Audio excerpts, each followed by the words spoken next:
अगर आप शारजा में हैं या किसी और स्टेट में है, जहाँ पे भी हैं आप उसी स्टेट में रहते हुए अपने वीजा, तो फिर आप दोबारा से जो है वो वीजा अप्लाई करेंगे और वीजा लगवाएंगे। लेटर तो कंपनी ने वीजा कैंसिल किया तो आपको मिल जाएगा।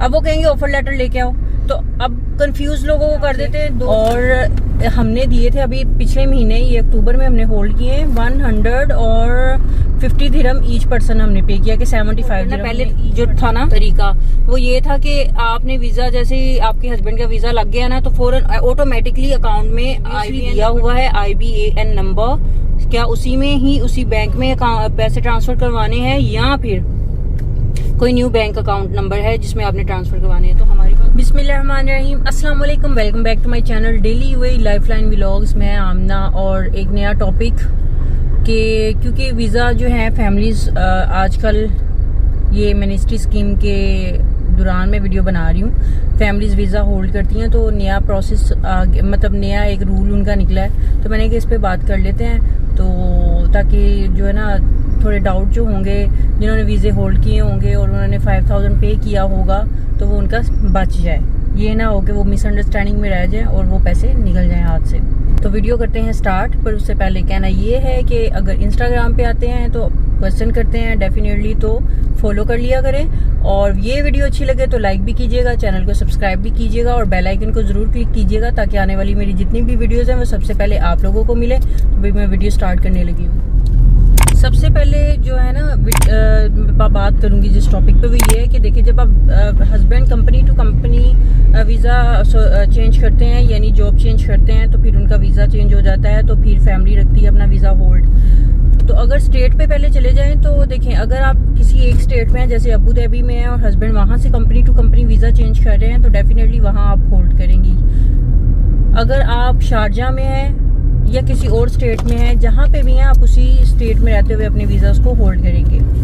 अब सपोज आपके हस्बैंड ने वीज़ा जो है वो अबू धाबी में का आपका फैमिली वीज़ा लगा है और अभी वो वहाँ से दुबई शिफ्ट हो रहे हैं, तो उस बेस पे आपको क्या वीज़ा होल्ड करना है? तो नहीं, आपको वीज़ा होल्ड नहीं करना। उस बेस पे आपने अपना वीज़ा जो है वो कैंसिल कर देना है, फैमिली वीज़ा कैंसिल हो जाएगा क्योंकि स्टेट चेंज हो जाएगी।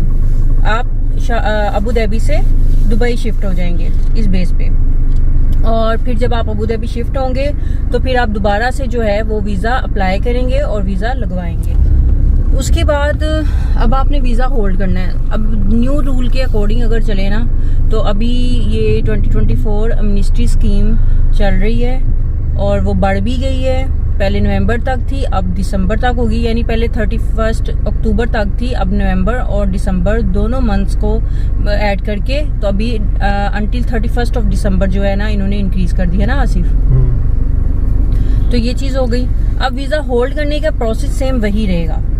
यहाँ पे मैं फिर बता दूं, कंफ्यूज कर देते हैं। अगर आप if you are going directly to Amer centre तो वो कहेंगे ऑफर लेटर लेके आओ या कैंसलेशन लेटर लेके आओ। तो आप कैंसलेशन लेटर तो कंपनी ने वीज़ा कैंसिल किया तो आपको मिल जाएगा। अब वो कहेंगे ऑफर लेटर लेके आओ, तो अब कंफ्यूज लोगों को कर देते हैं गवर्नमेंट का ऑफर लेटर लेके आए या कंपनी का ऑफर लेटर लेके आए। ये बड़ी सुनने वाली चीज़, अंडरस्टैंड करने वाली चीज़ है।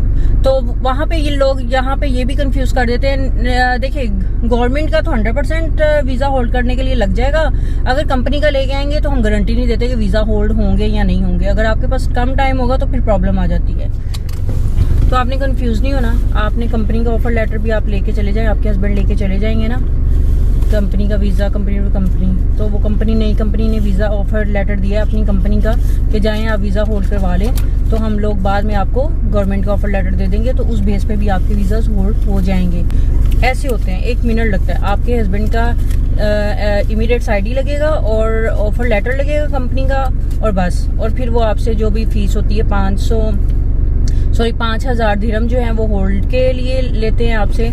और हमने दिए थे अभी पिछले महीने, ये अक्टूबर में हमने होल्ड किए 150 दिरहम ईच पर्सन हमने पे किया कि 75 दिरहम ने ईच पर्सन पे किया है। तो मेरा और उबैद का था तो डेफिनेटली हमने 350 और 3 इस तरह कुछ करके मतलब 300 से ऊपर हमने पे किया था जो सर्विस चार्जेस थे, और 5000 हमने होल्ड किया। तो इस बेस पे हम जो है वो ये रेकमेंड करते हैं कि अगर आपकी कंपनी आपको ऑफर लेटर देती है तो फ़ौरन उसी ऑफर लेटर से आपने वीज़ाज होल्ड कर लेने हैं, क्योंकि अगर एमनेस्टी स्कीम के दौरान आप कर रहे हैं ना वीज़ा होल्ड, तो गवर्नमेंट से offer letter specially for Pakistanis अगर ना निकला, और इंडियंस और नेपाली और बंगाली, ये 4 नेशनैलिटीज़ जो हैं, अगर इनका गवर्नमेंट से ऑफर लेटर जल्दी नहीं निकलता है फ्रॉम द आमिर सेंटर, तो फिर आपके वीज़ा होल्ड होने से भी पड़े रहेंगे। और कैंसलेशन अगर मिल चुकी है आपके हस्बैंड को from previous company from the government side, तो फिर उसका एक टाइम लिमिट होता है, विद इन 1 मंथ आपने अपनी फैमिली के वीज़ाज को होल्ड रखना होता है, और उसी 1 महीने के अंदर अंदर, उन्हीं 30 डेज के अंदर अंदर आपने जो है उस फिर नया वीज़ा भी अप्लाई करना होता है। तो ये चीज़ को आपने अपने माइंड में रखना है। होल्ड किया।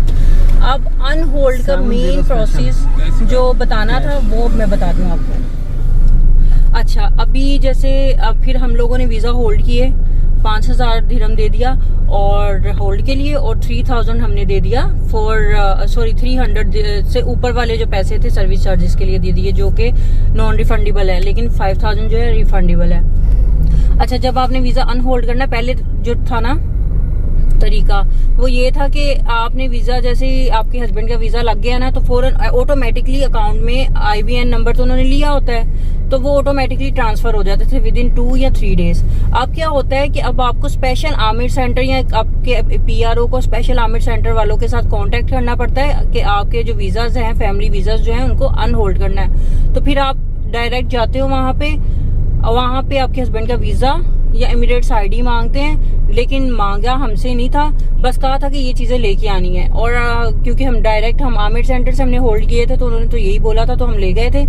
तो जब लेके गए तो वहाँ जाके जस्ट उन्होंने क्या किया, उन्होंने जो हमने होल्ड के लिए पेपर्स थे हमारे पास, जो होल्ड करने के दौरान उन्होंने हमें दिए थे, वो पेपर्स लिए, उसको उन्होंने पुट किया। हाँ, एक क्वेश्चन उन्होंने पूछा कि क्या आपने जो अकाउंट नंबर प्रीवियसली दिया हुआ है IBAN नंबर, क्या उसी में ही उसी बैंक में पैसे ट्रांसफर करवाने हैं, या फिर कोई न्यू बैंक अकाउंट नंबर है जिसमें आपने ट्रांसफर करवाने हैं। तो हमारे पास जो प्रीवियस था हमने उसी को ही कंटिन्यू किया, और फिर जो है उसने बोला था विद इन 24 आवर्स और 36 आवर्स जो है वर्किंग डेज आपके पैसे जो है आपको रिटर्न हो जाएंगे। लेकिन फिर वो जो मेरा ख्याल है हम लोग घर आके भी बैठे थे, 2 या 3 घंटे में पैसे ट्रांसफर हो गए थे, ये उसी दिन ही हो गए थे।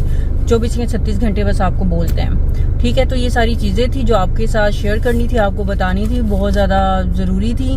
किसी ने मुझसे क्वेश्चन किया था कि आप ही बता दें कि क्या प्रोसेस है। तो ये प्रोसेस है कि अब आपको जब वीज़ा अनहोल्ड करना है, you have to go Amer centre, और your PRO will contact to Amer centre for unholding your visas, ठीक है।